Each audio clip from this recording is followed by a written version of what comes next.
Hello everyone, my name is Madhusudan Nahak and I have completed in M.C.A. So I want to share my journey with Evision. After completed my post graduation, I struggling almost 1 year and I applied to many companies, but unfortunately I was not getting a single opportunity.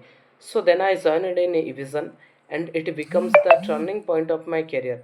The training and guidance and continuous support I received have helped me improve my technical knowledge and interview preparation and confidence.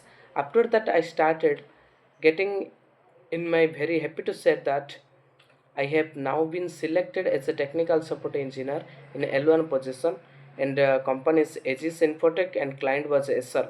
So it's my first step into the IT industry and I feel very excited to start this new journey in my careers. So I sincerely thanks to entire the Evision team for their constant support and motivation. Without their help and proper guidance, so this success would not have been possible. So I truly recommended Evision to all freshers who are looking to the build this career in IT. So thank you Evision for saving my future.